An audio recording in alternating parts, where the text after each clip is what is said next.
And Shalom, Israel. Yahweh Bashim Yahweh Shabbarakatham Yahweh Shematham Bashim Yahweh Shah. This is the ISUPK, started out at 1 West 125th Street, Harlem, New York, under Commander General Yohana.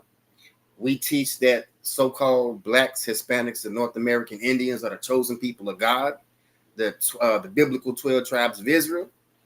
This is ISUPK, Kentucky, Precinct Officer Howard, and this is our Wednesday law class. Now tonight we finna get into the 4th of July. Right, we finna get into the 4th of July. Little bit of a background on the 4th of July, and got a couple of articles we finna bring out, and I got some slides for you to back up everything we saying, and then of course we're gonna get into it with the Bible and back up everything we're saying. First, I want to shout out ISUPK Kentucky weekly content. Monday history class taught by Officer of 1,000 ISUPK. Tuesday brotherhood class taught by Officer of 1,000 Wongabar. Wednesday law class, and tonight and every Wednesday 9 p.m. to 10 p.m. Crowd Spin Out podcast hosted by Officers of 1,000 Wongabar and ISUPK.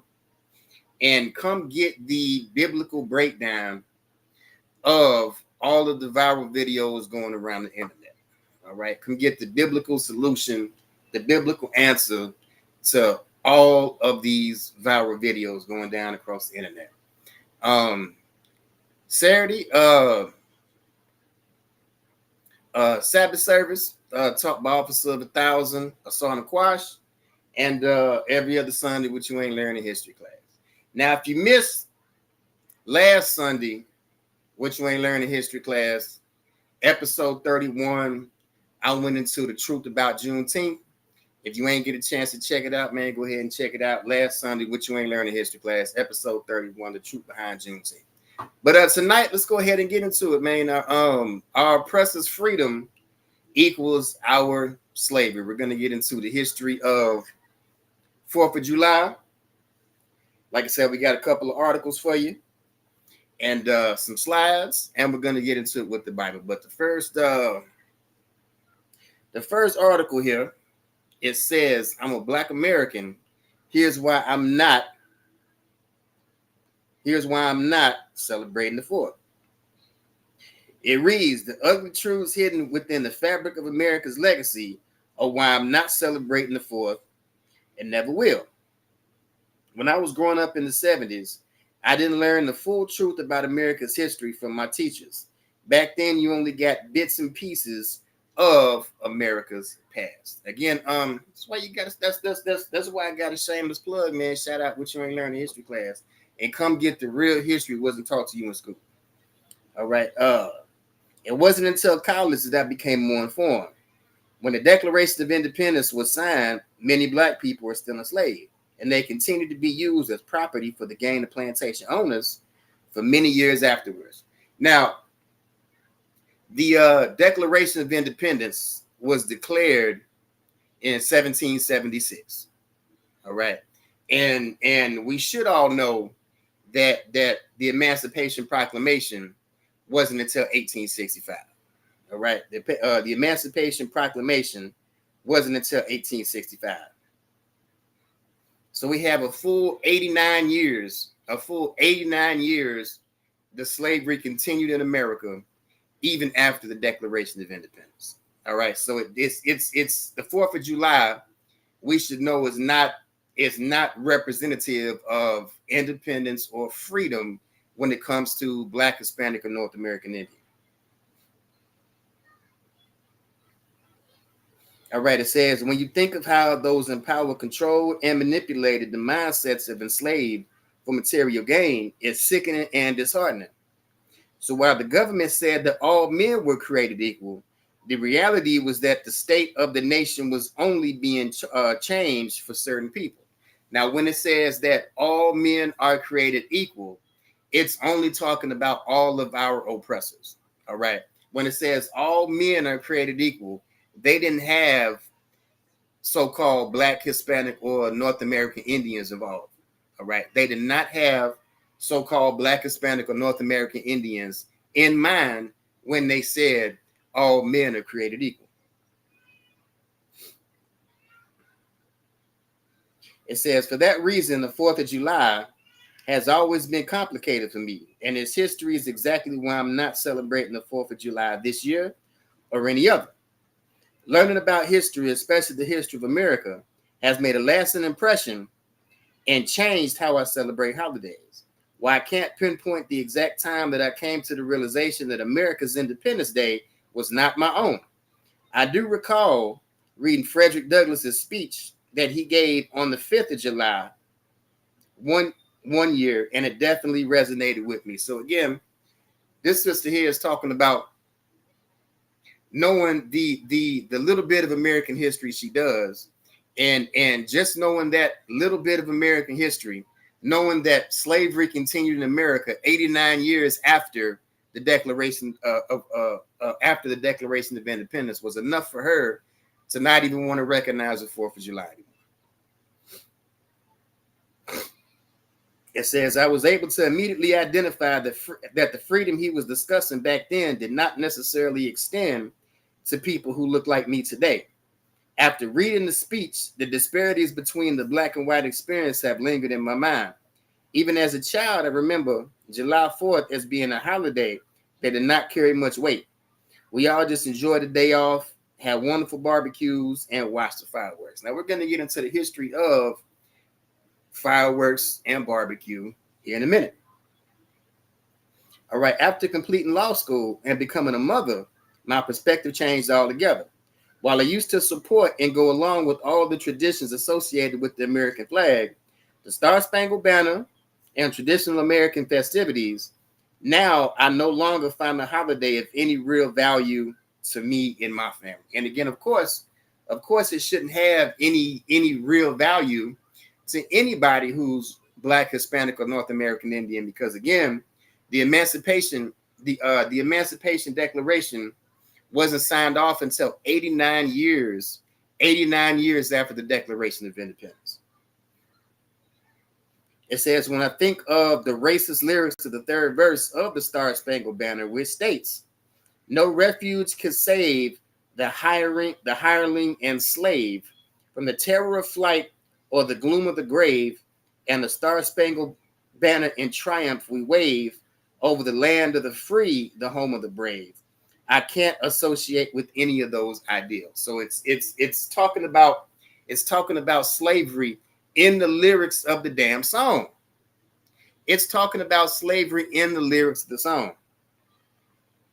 The Star-Spangled Banner was written by one of the richest men in America, Francis Scott Key, who happened to be a poet, lawyer, and slave owner.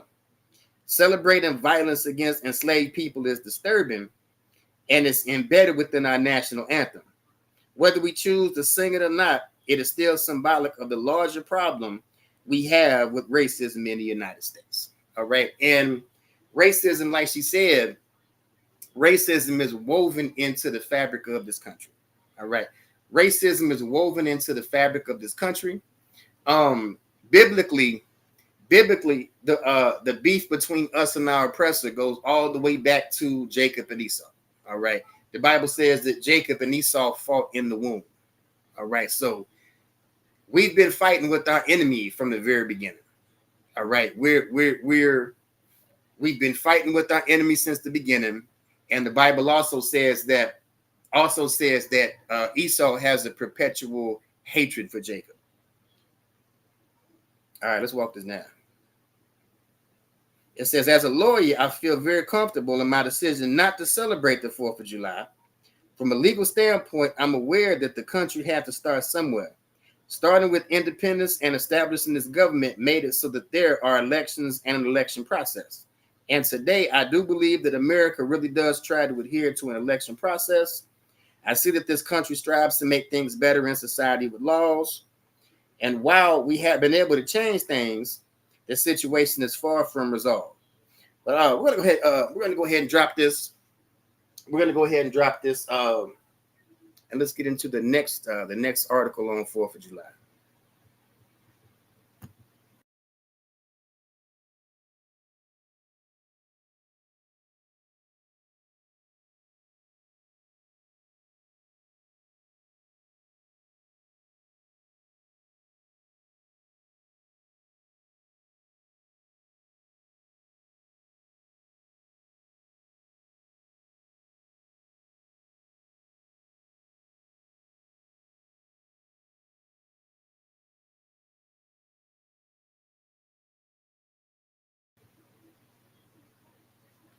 right, next article. Next article says the United States independence is masked in genocide and imperialism. It says while many people across the country are often enjoying this 4th of July weekend, this American holiday serves as a painful reminder of this country's violent history, of which many are still unaware and which continues to be felt today across this stolen land. Independence Day, the United States federal holiday, commemorates the day the Second Continental Congress unanimously adopted the Declaration of Independence of the United States, July 4, 1776. Now, not only are we going to get into the history of fireworks in this country, the history of barbecues in this country, we're going to talk a little bit about where the Declaration of Independence comes from. All right, it says, while the United States and its settlers claimed its independence from Great Britain, this came at the cost of others, including this land's indigenous people. This patriotic holiday is nothing to celebrate because freedom cannot come at the cost of another's, especially on stolen land. America's independence is a celebration of imperialism, genocide, American exceptionalism, and there is no pride in genocide. This country must take accountability for its violence, and it is our collective responsibility to learn, decolonize history, uplift suppressed histories, and make others aware of the United States' painful past. With the acknowledgement of this truth, it opens the door for justice, accountability, and healing, which can further affirm others' rights and freedoms to be respected and upheld. Well, you have to understand that. This place is going to be held accountable for all of its atrocities. All right. This country and the people that run it, all right, they are going to be held accountable for all the atrocities they committed against Blacks, Hispanics, and North American Indians. If you don't believe me, read the book of Obadiah. All right. It's in the Old Testament. Read the book of Obadiah. All right. This place does have a judgment coming.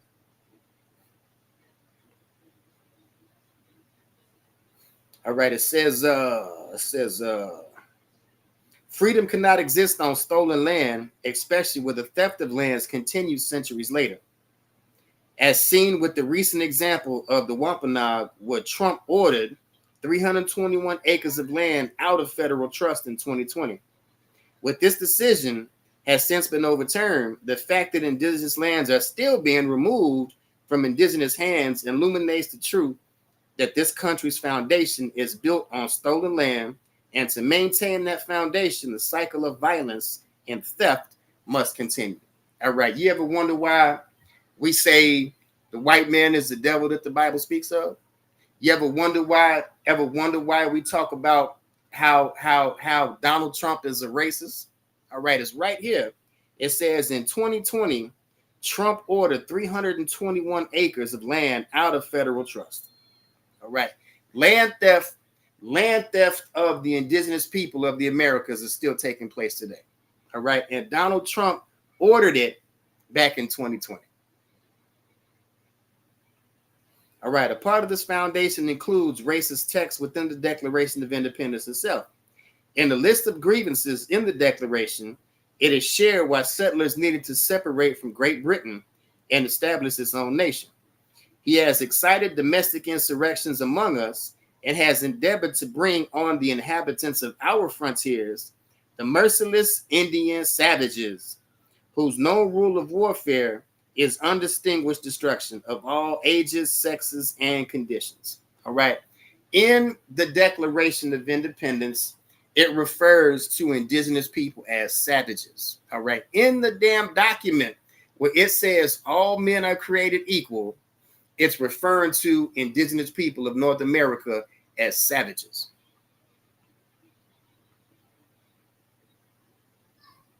It says the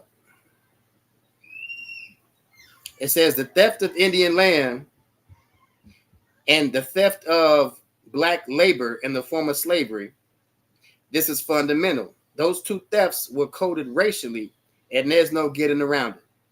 The reference of Native people as savages in the Declaration of Independence has created a culture and practice of dehumanization against indigenous people, which has led to stolen land, rights violation, and genocide.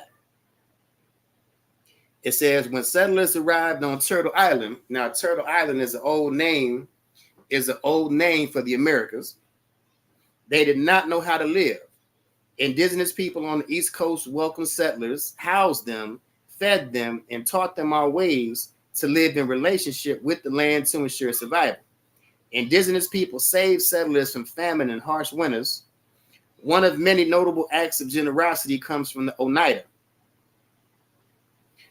within the Iroquois Confederation. Now, we're going to talk about the Iroquois Confederation here in a minute, too. It says, during the American Revolutionary War, the Oneida people gave corn to George Washington's starving troops and taught them how to prepare and process it, that it was edible and nutritious. Now, see, this was one of the issues. This was one of the issues that us as indigenous people during the issue of the American Revolution. All right, we had people fighting on both sides of the war. All right, not seeking to push out the invaders altogether, but we had indigenous people that fought on both sides of the war, both sides of the conflict. All right. As a matter of fact, the people that were fighting on the side of the British were known as the Loyalists. We're going to talk about them in a minute. All right. It says the acts of generosity continued between the Indians and settlers, and the United States deeply admired the balanced governance structure, the Great Law of Peace. The Great Law of Peace deeply influenced the pillars of Western democracy and the United States Constitution. All right, we've all been taught that the Constitution comes from Greek and Roman values. Well, the Constitution comes from the Iroquois Confederation Great Law of Peace, and we're going to get into that here in a minute. All right, let's go ahead and drop this last article. Let's go ahead and drop this, and let's get to this last article here.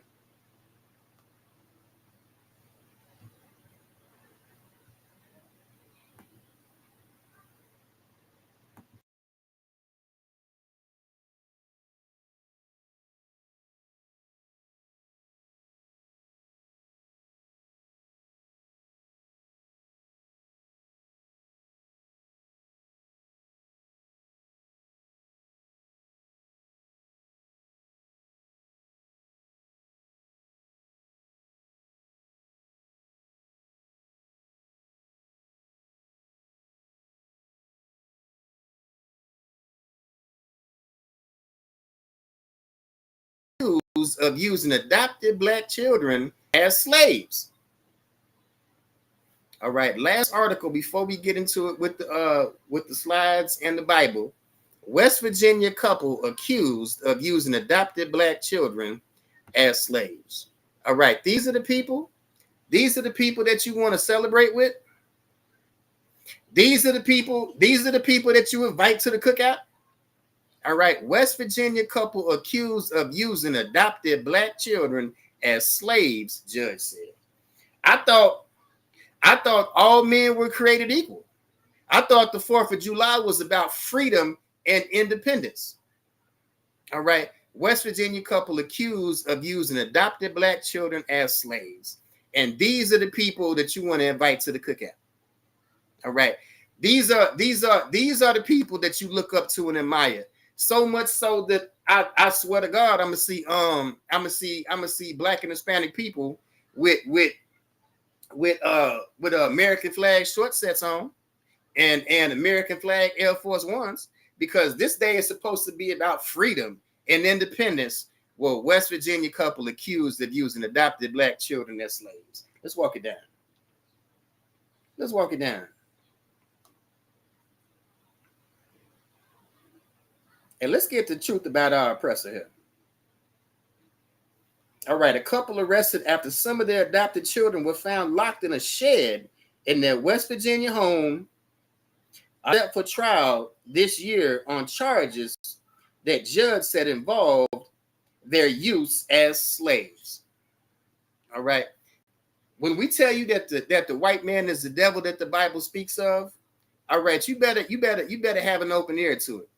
All right, you better have an open ear to it. And this is in West Virginia. This is in this old school 13 colonies area here. For everybody that thinks that that oppressors, the so-called white people, are better or somehow nicer up north or on the East Coast, and how much more wicked the white man down south is. Well, look right here. This is in West Virginia. This is in West Virginia. This is over here on the East Coast. All right. It says Donald Ray Lance and Jeannie K faced trial later this year after they were arraigned on 16 counts, each accusing them of civil rights violations, human trafficking, forced labor, gross child neglect, and falsifying an application seeking a public defender. All but one of those counts are felonies. The couple is white. The 4 children whose initials are in the indictment are black. All right, again, this is whose independence we want to celebrate. This is whose independence we want to celebrate, while they're using their adopted black children as slaves and had them locked in the goddamn cellar, had them locked in the goddamn shed. But we finna run around tomorrow with American flag short sets on, with American flag goddamn Air Force Ones on, all while a white couple in West Virginia accused of using their adopted black children as slaves. Let's walk. The indictment said they forced, threatened, and interfered with the exercise of the free exercise and enjoyment of any right and privilege of the 4 children. Kanawha County Assistant Prosecutor Madison Tuck said Wednesday that while she couldn't answer questions about specific details, I would just say that because the indictment includes a civil rights violation, that there's definitely a racial element here. The couple's trial set for September 9th. They remain held at the South Central Regional Jail. All right. Circuit Judge Mary Claire Akers said the indictment alleges the children use as basically slaves. Authorities began investigating after they received a call into the home last October from someone expressing concern about the children's welfare. Sheriff deputies forced their way into a shed next to the home where a teenage boy and girl were locked inside. The children had been deprived of adequate food and hygiene care, and the room had no running water or bathroom facilities, according to the criminal complaint. All right, look, the white man, look here. The white man is the devil that the Bible speaks of. All right, these are a race. These are a race of animals. All right, these are the actual savages. Since you want to call North American Indian savages, these people had their adopted black children locked away in the goddamn shed.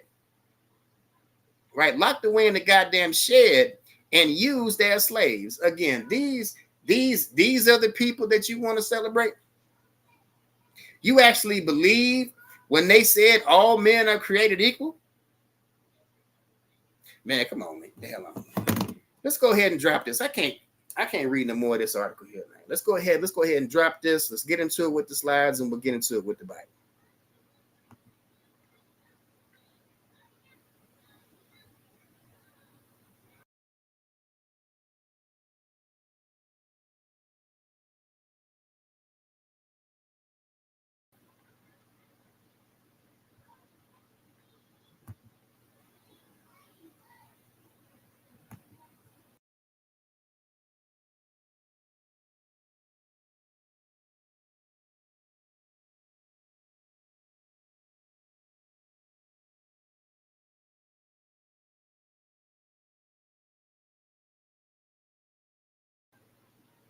All right, before we get into it with the Bible, let's go ahead and get a little bit of history. Let's get a little bit of history in. All right, Crispus Attucks. I'm sure most of y'all are familiar with Crispus Attucks. He was known as the first person to die in the Revolutionary War, and he was actually killed in an event called the Boston Massacre. And let's get into Crispus Attucks here in a minute. All right, Crispus Attucks, again, known as a Revolutionary War hero, and he died in the Boston Massacre. All right, this is from American Historical Record. American Historical Record. In Boston, on the 5th of March, 1770, a party of men, mostly sailors, marched from Dock Square to State Street and assaulted the guard at the Custom House. This mob was led by a man almost giant in stature. In a fray, several of the assailants were killed. Among the killed was the gigantic leader, Crispus Attucks. This has generally been considered as the scene of the first bloodshed in the American Revolution. So again, we not only have we been treated like animals in this place, and we just showed you a white couple in West Virginia had their 4 black children locked up in a shed outside and treated like slaves. Not only have we been treated like savages, as the Constitution calls the North American Indian, but we fought and died in every single war that this place has ever had. Not only have we been treated like slaves and savages, we fought in every single war in this funky ass place.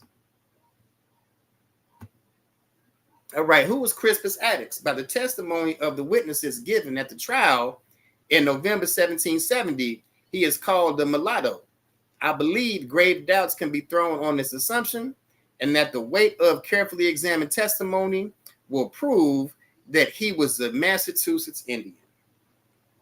All right, again, according to this source, all right, the American Historical Record, the first person to die in the Boston Massacre, Crispus Attucks, was a Massachusetts Indian. All right, Indians called mulatto. It says he was called mulatto in the record. Well, here's the source right here that says certain Native American tribes refer to themselves as mulattoes. So mulatto was a term that was used historically to describe North American Indians. And again, this is why you see Crispus Attucks described as the mulatto, but it's also proven he was a Massachusetts Indian because it's one and the same thing. It's one and the same thing. All right, next source, Africans and Native Americans. Similarly, Crispus Attucks, who died in the Boston Massacre, was of Native American extraction, but called a mulatto. He is usually described as mulatto, but it seems probably that he was a Natick Indian from Farmington. All right, next source. Now, I said earlier we was going to talk about where the tradition of fireworks come from. We're going to talk about where the tradition of fireworks come from. All right, Tuscarora Indians and fireworks. All right, after the tomb was covered, here's your source. Sanders, 1886 to 1890, Colonial Records of North Carolina.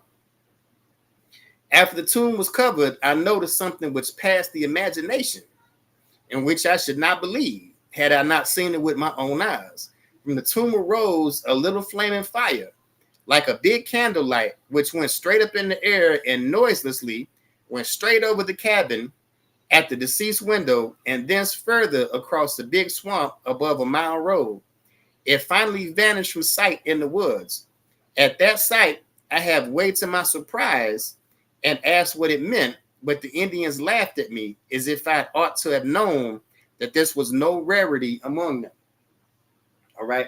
Now, this is not to take away from the history that we hear about how Chinese people invented fireworks. I'm not saying that.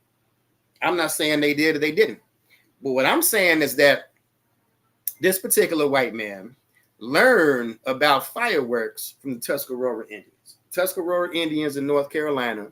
This particular white man had never seen a firework before, and he learned he learned about the culture of fireworks from the North American Indian. Again, I'm not denying Chinese involvement in the creation of fireworks. What I'm simply saying is that this particular white man had never seen a firework before, and he learned it from the North American Indian, specifically Tuscarora Indians in North Carolina. All right. Next source, Keeping Promises, the World Proclamation of 1763.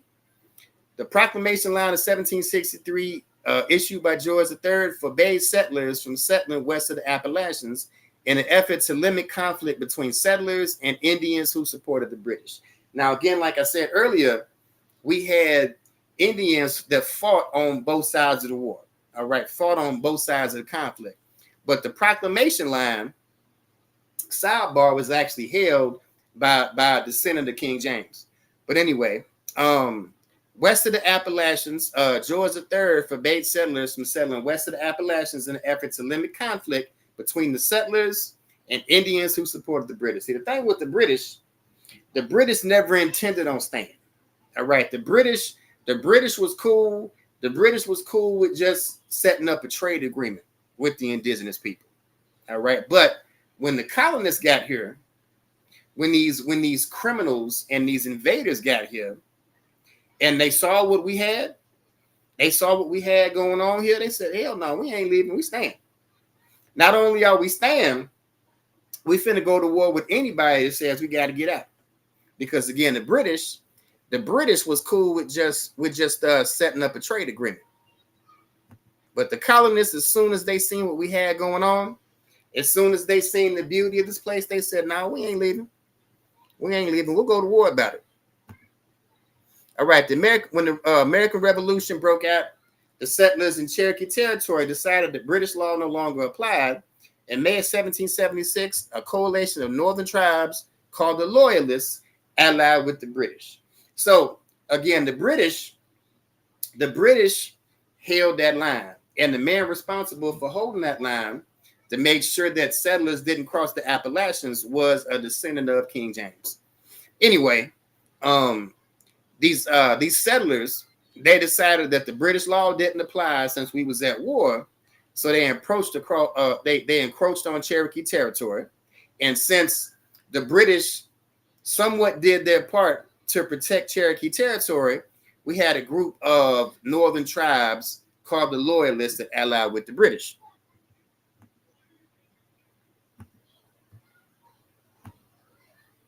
And here's an image of the Loyalists. Here's an image of the Loyalists lynching white settlers.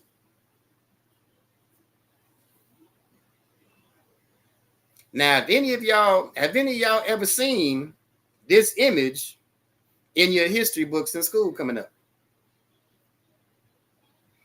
I'm willing to bet that nobody ever saw this image in their 10th grade history book at school. But here's a group of loyalists, mainly Cherokee, that allied with the British.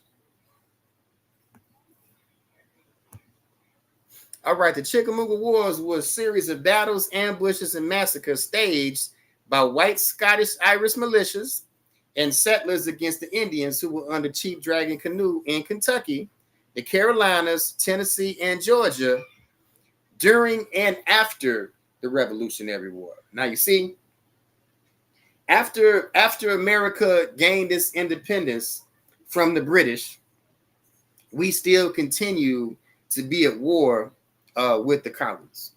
All right, the wars against the colonists have never stopped.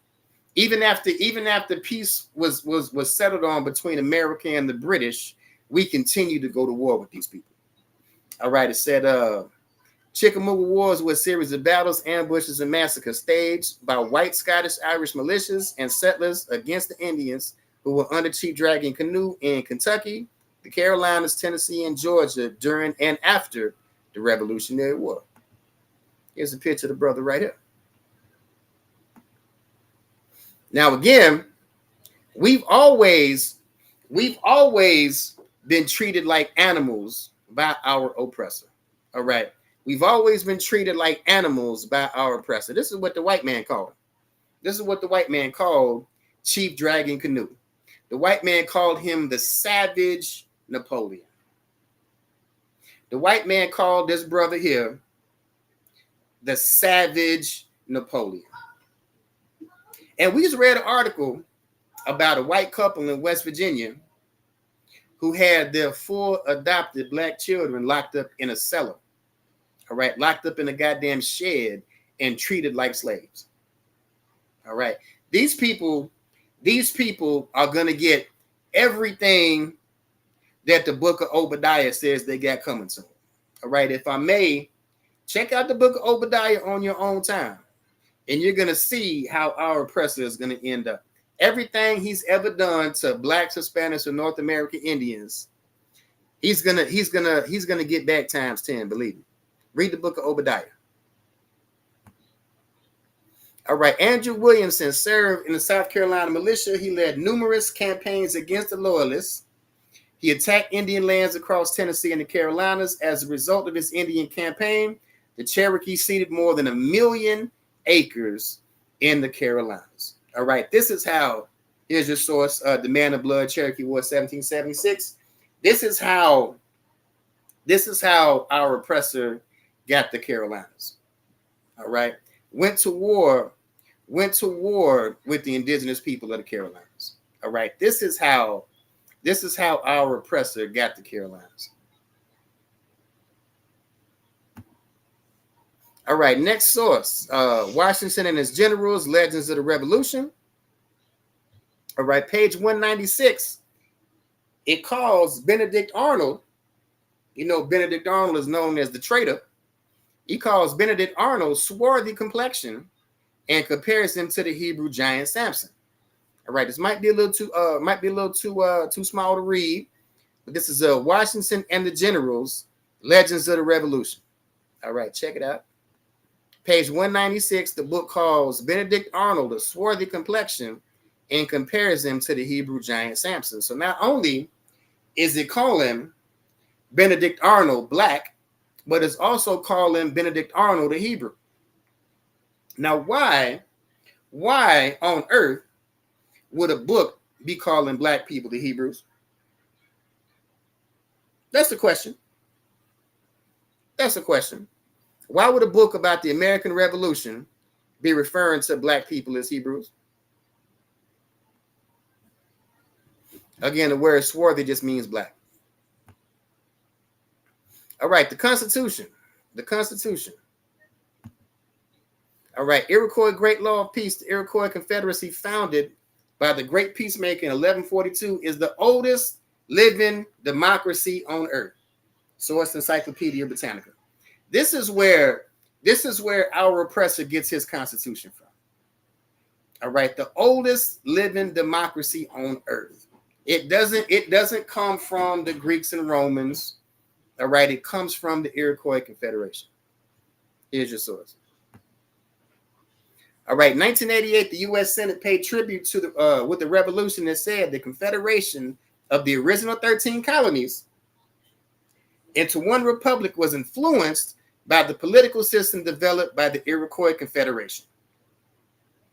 As many of the democratic principles which were incorporated into the Constitution itself, Source Select Committee on Indian Affairs. All right, the Senate in 1988 finally admitted where they got their Constitution from.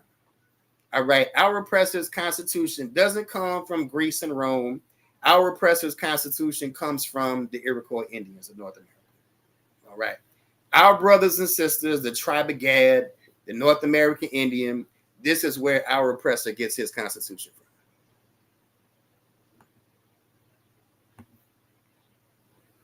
And here goes some Iroquois Indians here. All right, this is where our oppressor gets his Constitution from. Like I said, the Constitution doesn't come from Greece and Rome. It doesn't come from the so-called great democracies of Greece and Rome. All right, the Iroquois Confederation had the oldest democracy on earth. All right, this is where our oppressor gets his Constitution from. Put some respect on these people. All right, the Iroquois Confederation originally consisted of 5 separate nations: the Mohawk, or the people of the Flint country, the Onondaga, the Cayuga, the Oneida, and the Seneca. Living in the northeastern region of North America, the Tuscarora Nation migrated into the Iroquois country in 1722. Actually, the reason for their migration, a little bit of a sidebar, the Tuscarora was beefing with the Yamasee, and the Yamasee allied with the colonizer and pushed these people out. All right, and pushed them into Iroquois country, 1722. That's the reason for their migration. All right, the U.S. Constitution owes its notion of democracy to the Iroquois tribes, including freedom of religion, freedom of speech, the separation of powers in government. Here's your source. Again, the Constitution doesn't come from the Republic, doesn't come from the Greeks and Romans. All right, our oppressors' Constitution says right here, comes from the Iroquois Confederation.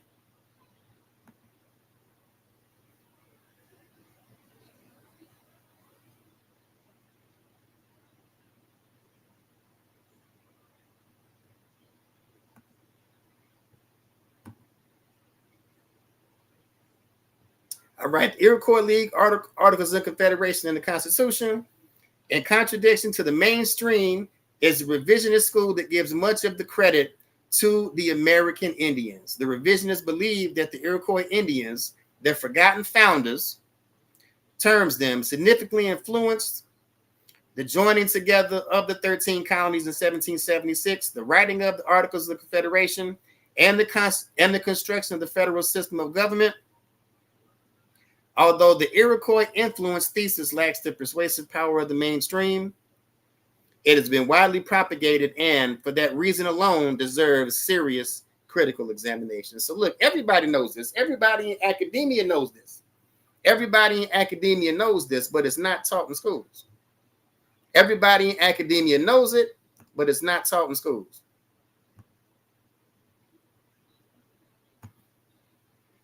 All right, barbecue. Everybody finna barbecue tomorrow.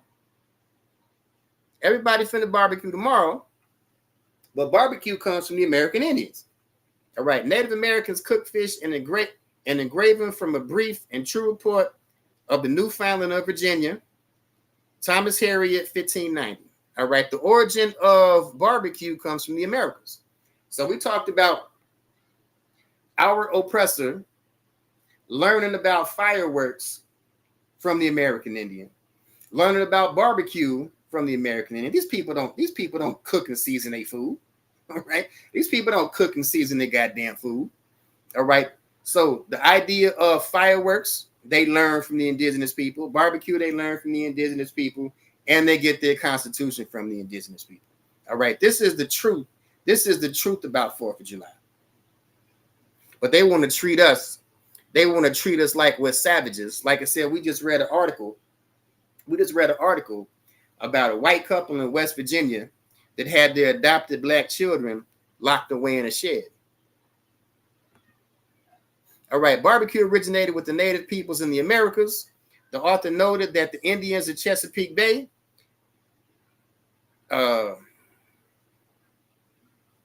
it said they used to barbecue or dry smoke their fish. Description in New Albion, 1648. All right, barbecue originated with the indigenous people of the Americas. All right, let's drop that. Let's drop that and get into the Bible. All right, enough for the history lesson of the day. Enough for the history lesson. Let's get into it with the Bible. All right, first scripture. Let's go to the book of Deuteronomy, chapter 7, verse 6. Book of Deuteronomy, chapter 7, verse 6. It says, "For thou art a holy people unto the Lord thy God. The Lord thy God hath chosen thee to be a special people unto himself above all people that are upon the face of the earth." All right, the Lord chose us to be a special people unto himself above all people that are upon the face of the earth. All right, these people adopted our traditions. Again, fireworks, barbecue, They adopted the Great Law of Peace into their constitution. All right, we are better than these people. All right, Blacks, Hispanics, and North American Indians are responsible and played a part in America becoming the greatest country on the face of this earth. Played a big part and are responsible for making America the wealthiest country that this planet's ever seen. All right. We are above all people that are upon the face of this earth. All right. We don't need to be following the customs of people when they damn near got those customs from us in the first place. All right. There's no need for us to be involved in the 4th of July, especially since slavery continued in America for the next 89 years after the Declaration of Independence was signed. All right, let's drop that. Let's go to the book of Amos. Let's go to the book of Amos, chapter 5, verse 21. It says, I despise your feast days, and I will not smell in your solemn assemblies. All right, the Lord hates these feast days. All right, the Lord hates the smell of barbecue on the 4th of July. The Lord hates when we walk around with American flag short sets on and American flag Air Force Ones. The Lord hates the 4th of July. The Lord despises the 4th of July. Verse 22. Though ye offer me burnt offerings and your meat offering, I will not accept them. Neither will I regard the peace offerings of your fat beasts. That barbecue y'all finna throw on the grill tomorrow, the Lord ain't feeling it. The Lord ain't feeling it. Them barbecue ribs y'all finna throw on the grill tomorrow. All right, them pork shoulders y'all finna throw on the grill tomorrow. The Lord ain't got nothing to do with that. The Lord ain't got nothing to do with that. It says, though ye offer me burnt offerings and your meat offering, I will not accept them. This is talking about cooking meats. This is talking about cooking meats on these so-called holidays. All right. The Lord hates these practices. All right. The Lord hates and despises this barbecue y'all finna throw on the grill tomorrow. All right. The Lord hates and despises the 4th of July. All right, let's drop that. Let's go to the book of Ecclesiastes, chapter 7, verse 7. Book of Ecclesiastes, chapter 7, verse 7. It says, surely oppression maketh the wise man mad, and the gift destroyeth the heart. All right, surely oppression maketh the wise man mad. If you're not angry about the oppression in this place, all right, chances are you're a goddamn fool. All right, oppression makes a wise man mad. Oppression makes a wise man mad. And a gift destroyeth the heart. Well, what's one of them gifts we're talking about? Since we just did a class on Juneteenth last week. All right, making Juneteenth federally recognized by Joe Biden, that's a gift that destroyed the heart. All right, that's a gift that destroyed the heart. The integration of Juneteenth by our oppressor. Sidebar, Joe Biden referred to Senator Robert Byrd, all right, a Klan member, as his friend when he gave the eulogy. All right, Joe Biden called a Klan member his friend and mentor, and this is the man that made Juneteenth federally recognized. A holiday we've been celebrating in Texas for a long time, but this man gifted us, so-called, with making Juneteenth federally recognized and integrated Juneteenth. All right, this is a so-called gift that destroyed the heart. All right, let's drop that. Let's go to the book of Lamentations, chapter 4, verse 7. Lamentations, chapter 4, verse 7. It says, as for us, our eyes as yet fail for our vain help.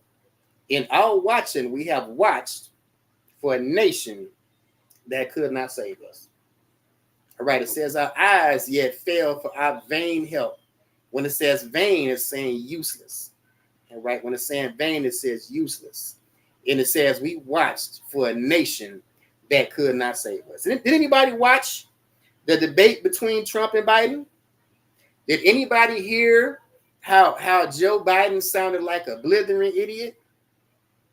And on the other side, we have the criminal.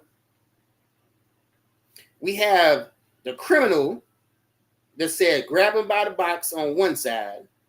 And we have the man that could barely talk, whose son is a crackhead. All right, these are the people that we're watching that's not going to be able to save us. All right, these are the people that we're watching that's not going to be able to save us. Nor do they give a damn about saving us. Again, we just read an article where a white family in West Virginia had their adopted black children locked up in a shed outside with no running water, with no adequate food, and they were being used as slaves. Right, let's verse 18. They hunt our steps that we cannot go in our street. Our end is near, our days are fulfilled, for our end is come. And that's exactly what these people do. That's exactly what happened to Trayvon Martin. That's exactly what happened to Breonna Taylor. All right. That's exactly what happens to the hundreds of other people that go unnamed or whose names we've forgotten. But these people hunt our steps that we cannot go on our street. All right. Again, that's exactly what happened to Trayvon Martin. That's exactly what happened to Breonna Taylor in our backyard here in Louisville, Kentucky. All right. Verse 19. Our persecutors are swifter than the eagles of heaven. They pursued us upon the mountains. They lay wait for us in the wilderness. Now that's giving you a hint of who the Bible is talking about. All right. All of the eagle has been the symbol of every European nation. All right. And the eagle is a symbol of America today. All right. Our persecutors are swifter than the eagles of heaven. All right. Verse 20. The breath of our nostrils, the anointed of the Lord, was taken to their pits, of whom we said, under his shadow we shall live among the heathen. All right. We've been taken down to the pits with our oppressor. And we are absolutely living among the heathen. All right. We walk outside and we see African corner stores. We see Arab liquor stores. All right. We are truly under the shadow of this place. And we live at the foot of all of the races that surround us. All the other nations that are round about us, we're at the foot of these people. All right. We have to go to our open enemies for everything. All right. The Bible says in want of all things. All right. We have to go to our enemies for everything. Again, you have African gas stations, Arab liquor stores, East Indian chicken spots. All right. All through Louisville, Kentucky. All right. Verse 21. Rejoice and be glad, O daughter of Edom, that dwell in the land of Uz. The cup also shall pass through unto thee. Thou shalt be drunken and shalt make thyself naked. All right. So the Bible is saying when it's talking about Edom or Esau, it's talking about our oppressor, the so-called white man. It says, rejoice and be glad, O daughter of Edom. All right. Go ahead and have your 4th of July. Go ahead and have your 4th of July that celebrates your independence. But the cup also shall pass through unto thee. All right. Everything that y'all have done to Blacks, Hispanics, and North American Indians, it's going to pass to you. And thou shalt be drunken and shalt make thyself naked. When it's talking about naked here, it's talking about shame. All right. Shame is going to be brought to our oppressor. Shame is going to be brought to the so-called white man. All right. Everything that these people have done to us is going to get passed on to them. Again, like I said, read the book of Obadiah. Read the book of Obadiah, and you're going to see you're going to see the future of our oppressor. All right, verse 22. The punishment of thine iniquity is accomplished, O daughter of Zion. He will no more carry thee away into captivity. He will visit thine own iniquity. O daughter of Edom, he will discover thy sins. All right, so it's going to come a time where the time of our punishment is up. All right, we've been cast out by the Lord because we chose not to keep the commandments, and we chose to follow after the other races of people. All right, but it says here, the punishment of thine iniquity is accomplished, meaning we're not going to be in this condition forever. All right, it says he will no more carry thee away into captivity. All right, our slavery is going to come to an end. All right, our condition at the bottom of this society is going to come to an end. It says he will visit thine iniquity, O daughter of Edom, and he will discover thy sins. Again, it's talking about the destruction that's going to come to this place.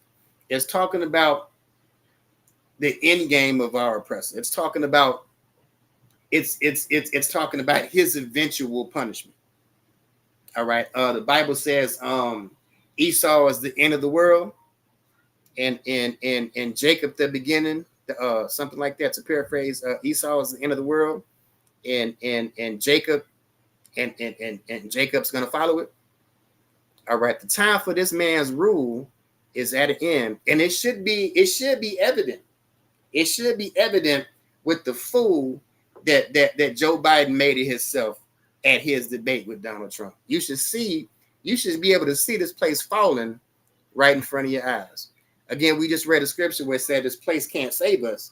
You should be able to see plainly that this place is falling. All right, let's go to the book of 2 Chronicles chapter 7, verse 14. 2 Chronicles chapter 7, verse 14.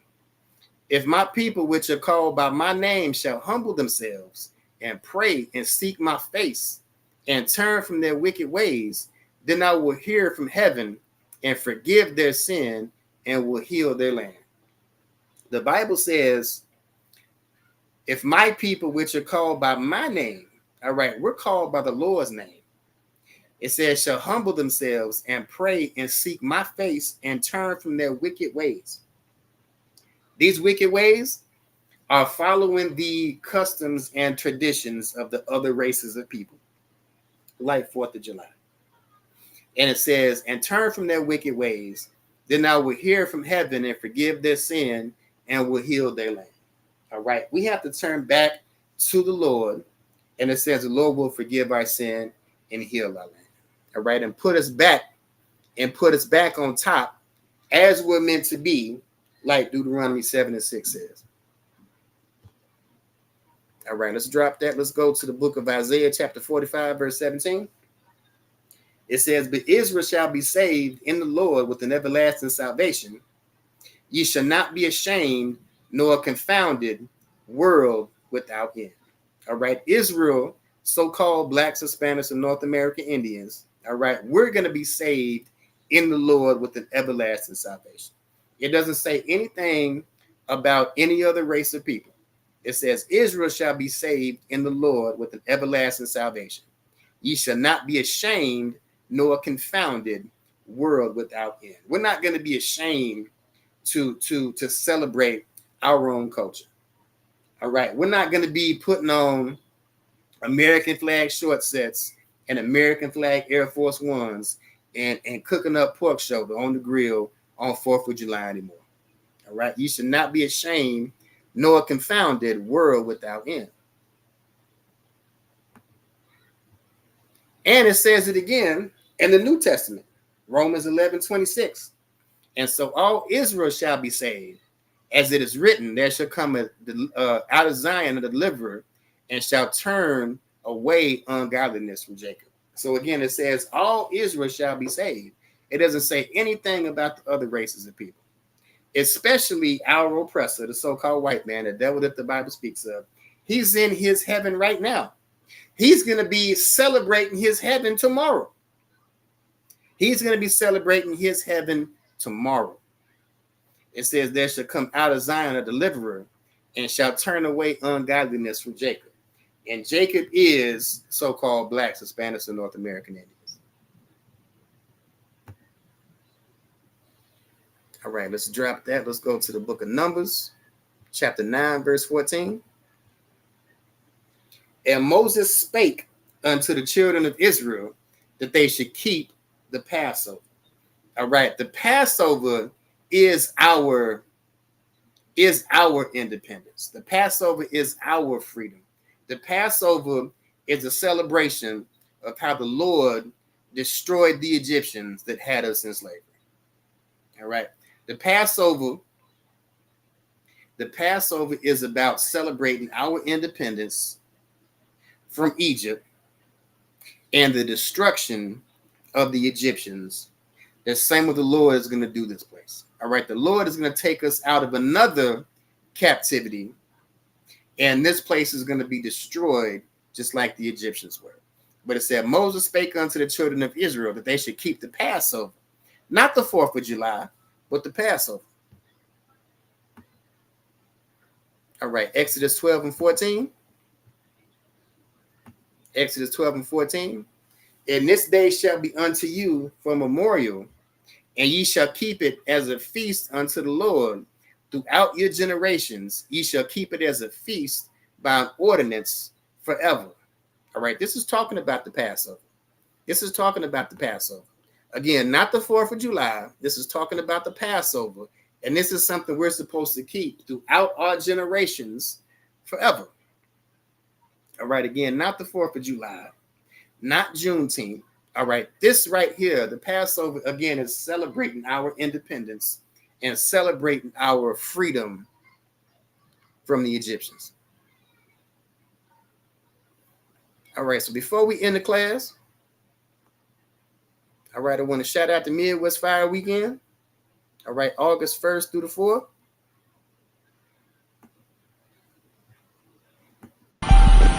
We will be hosting. Hey, Shalom, Israel. This is Officer 1000 Kazak Amapa, Detroit, Michigan of the ISUPK. We will be hosting the Midwest Fire Weekend right here in Detroit. And we want all rappers, singers, poets, or whatever it is you want to perform to come perform there right here in the D. All right? Give me a call at 313-728-6983. That's 313-728-6983. All performers.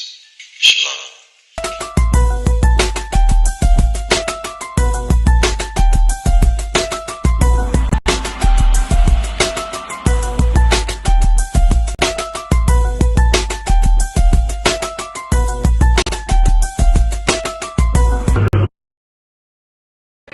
Hey, Shalom, Israel.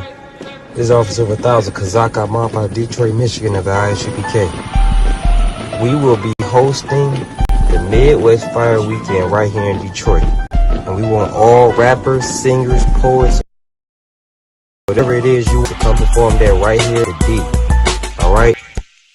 Give me a call at 313-728-6983. That's 313-728-6983. All performers. Shalom.